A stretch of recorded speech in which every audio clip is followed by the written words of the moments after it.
Bom dia a todos.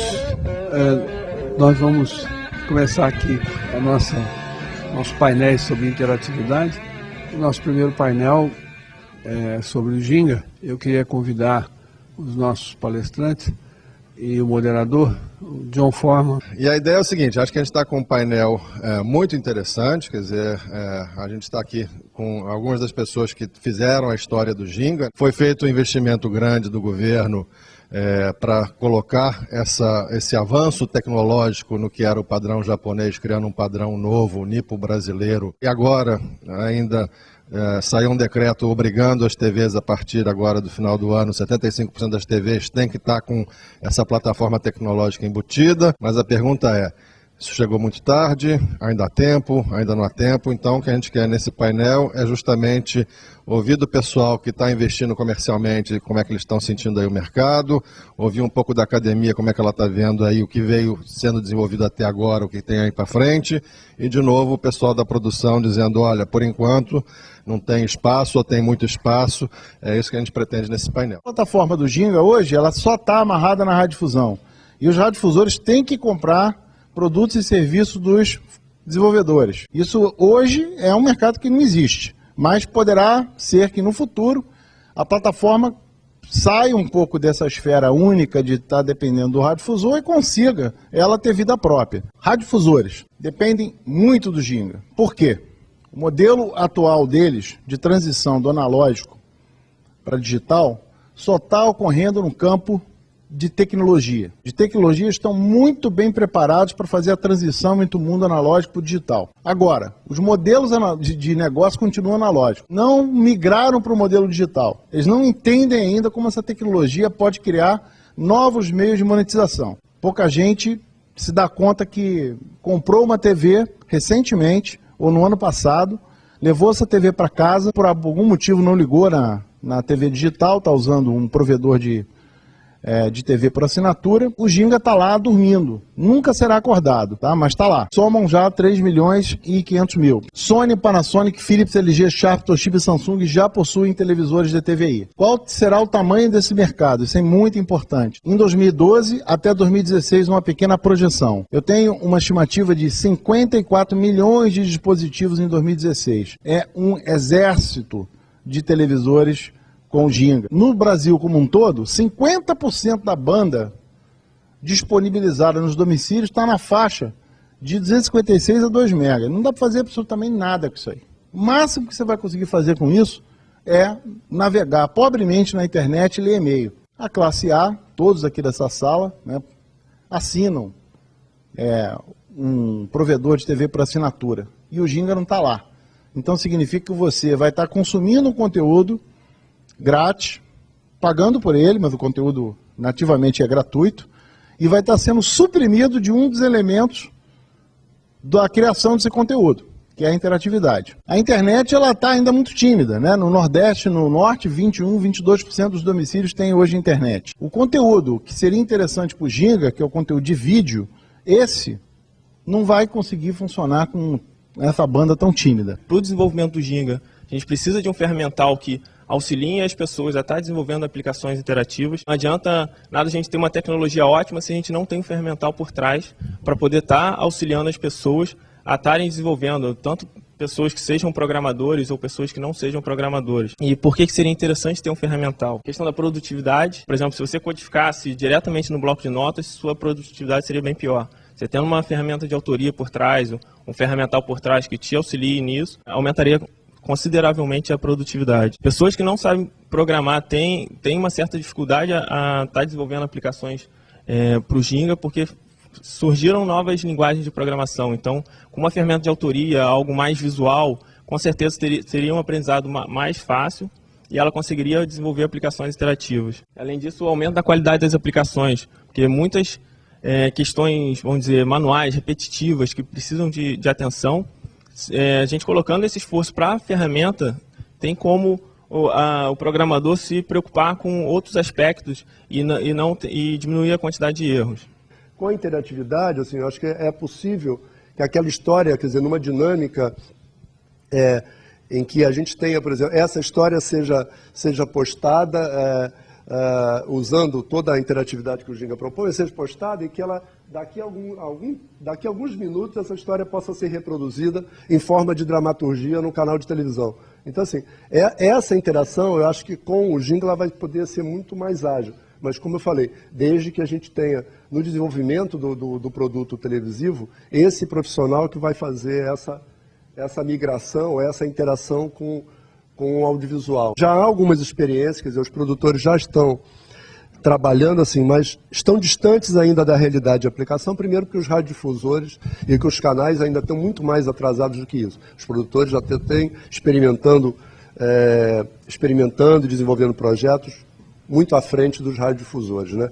E falta a sinergia com vocês, quer dizer, falta a sinergia para desenvolver produtos que já nasçam com essa interatividade já na origem. Se buscou durante muito tempo o que se chamava Killer Application, né? Qual é aquela aplicação que vai detonar a TV digital? Isso não existe. As aplicações são essas que estão aí mesmo. Só que essas aplicações que estão aí mesmo dão para ser feitas de uma forma muito melhor, muito melhor. E por que elas não estão sendo feitas da forma muito melhor? Entre outras coisas, gente, porque essas aplicações ainda estão sendo desenvolvidas por nós, programadores da informática, engenheiros. Não passou ainda para a mão dos produtores, por processo de criação. Então nós não estamos tendo a criatividade, o que torna essas aplicações aí, que estão muito chatas, essas aplicações que estão sendo transmitidas. É bonitinho, é novidade, mas estão chato. Preciso de algo a mais, e esse algo a mais vai chegar. Vou dar um exemplo aqui para vocês, que eu vou rodar, que talvez você já conheça, né, o 13th Street. É um filme de terror, onde todo mundo que entra recebe um telefone. E aquele telefone ali é a segunda tela, que você vai ouvir o áudio, vocês vão ouvir lá o áudio da protagonista. Todo mundo pode ouvir o áudio dela. Num determinado momento, ela vai ligar para um desses telefones. Ou seja, no vídeo parece que ela liga para o telefone, mas ela não liga, ela está selecionando um telefone qualquer da plateia e falando com ele, né? E aí vocês vão ver que ela fala, todo mundo está escutando, todo mundo pode estar escutando, é a segunda tela, né? Mas num determinado momento ela pergunta, vem cá, o que eu faço agora para fugir? Muito simples de ser feito isso aí com o Ginga, vocês viram que é só duas opções, faço uma coisa, faço outra, faço uma coisa, faço outra. E você vê como é que envolve, no final, todo mundo do cinema já participando das coisas, né? Ou seja, que é exatamente a imersão do telespectador. Isso vai acontecer exatamente quando estiver na mão de realmente quem cria. E para estar na mão de quem cria, né, aí nós temos que concordar aqui com o Hildebrando, né? Nós precisamos de ferramentas para isso, né? Ferramentas de autoria, estou mostrando algumas aí para vocês, né? O NCL Eclipse, NCL Composer, o Storyboard, é uma ferramenta exatamente para a construção dessas aplicações interativas, narrativas interativas, que você vai desenhando storyboard, ela vai gerando o programa para vocês, a ferramenta chamada ISB Storyboard, né? O Birimbau, a ITV Alter, da Batuque, e são alguns exemplos dessas ferramentas. A oportunidade de desenvolver essas ferramentas ainda existe, mas essas ferramentas vão precisar de ser muitas, porque ninguém vai construir uma ferramenta. As ferramentas elas não são de propósito geral, você constrói uma ferramenta que é a panaceia, desenvolve todas as aplicações. Não, vão aparecer ferramentas que são mais voltadas a tipos específicos de aplicações, e aí temos oportunidades grandes. São 98% de lares brasileiros com TV, só 38% com computador e internet, e repara o seguinte, existe 47% de brasileiros que nunca usou internet na vida, nem na escola, nem no trabalho. Essa situação é muito pior na classe D e E. Então, quando você vai para a classe D e E, você vê que lares com computador é 5%. E tem 79% da classe D e E que nunca usou um computador na vida. Desenvolver aplicações, né, que permita essas classes ter acesso à informação. Eu mostrei uma aqui da Proderge, por exemplo, que é a questão da dengue, né, que você poderia consultar, ela dá resposta, por exemplo, qual é o hospital mais próximo da sua casa, se você tiver que levar alguém, né. Tem aplicações da DataPrev, por exemplo, muito interessante, que você vê a sua citação para aposentadoria. São aplicações deste tipo, né, que temos muito aí em termos de governança e muito em termos de educação. Quem vai distribuir esses aplicativos, né? Por enquanto, a distribuição está nas mãos dos radiodifusores. E os radiodifusores, né, privados não vão distribuir esse tipo de aplicativo. Então, talvez esse tipo de aplicativo para inclusão seja o que mais vai demandar aí de vocês, né, produtores de conteúdo e de aplicações, que vai mais demandar. Só que esses aplicativos, não adianta, vocês não vão pegar isso e levar para uma Globo, Bandeirante, Record, porque eles não vão difundir isso. Então, aonde vai ter que ser isso? É nas TVs públicas. Né?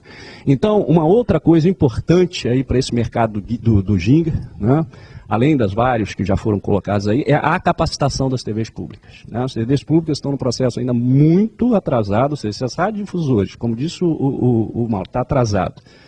Os privados, né, os públicos estão mais atrasados ainda. E é muito importante que eles entrem aí como atores para alavancar a interatividade. Para quem desenvolve aplicativos, né, fica uma questão assim, puxa vida, eu desenvolvi meu aplicativo, pô, e as emissoras não querem transmitir esse aplicativo. Né? Não querem transmitir por uma série de problemas, não quer transmitir porque não faz parte da visão delas, não quer transmitir porque não tem modelo de negócio, tem 500 mil problemas. Né? Então, como é que eu distribuo isso? Ou seja, se você vai ter exatamente uma democratização do conteúdo, para as produtoras independentes entrarem, etc., quando a gente tiver o conhecimento, não só para a produção do conteúdo, mas também para a distribuição do conteúdo. E aí vem uma questão importante, né, que é a questão da IPTV, ou seja, é utilizar a internet para a distribuição desses conteúdos. Né? E uma coisa, a gente tem uma vantagem enorme com o Ginga, né, que o Ginga é o único middleware, né, no mundo, né, que é padrão tanto para TV aberta quanto para IPTV. Né?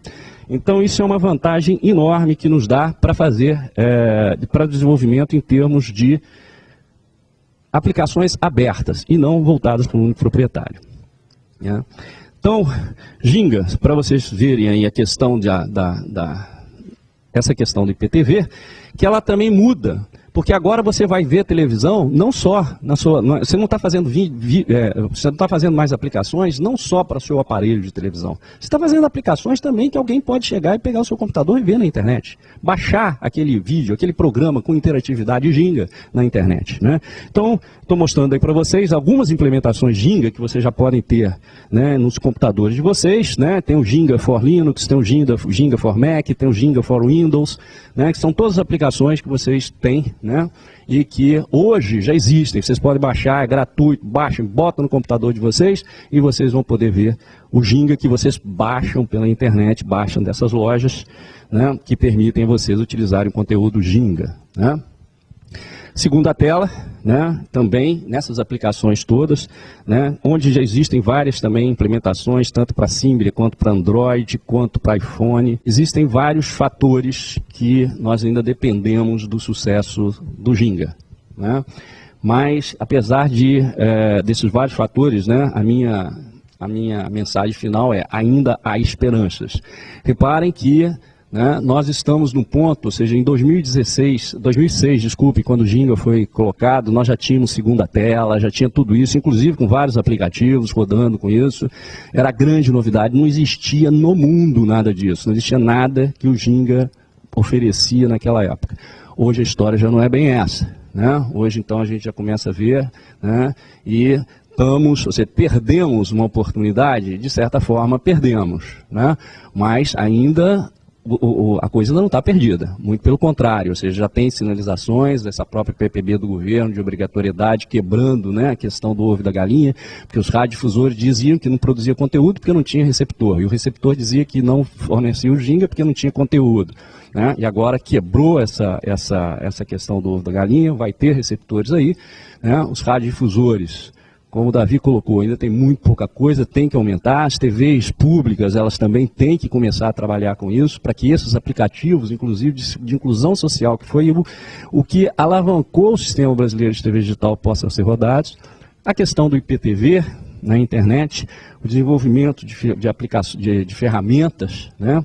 Tudo isso aí é uma série de mercados que ainda nos traz muitas esperanças com o Ginga, principalmente quando os produtores de conteúdos verdadeiros, né, criadores de conteúdos realmente atraentes, entrarem nesse cenário, né, e isso sair da mão de engenheiros. Né? Então, eu queria agradecer vocês e obrigado. Isso aí é onde vocês podem ter convenções.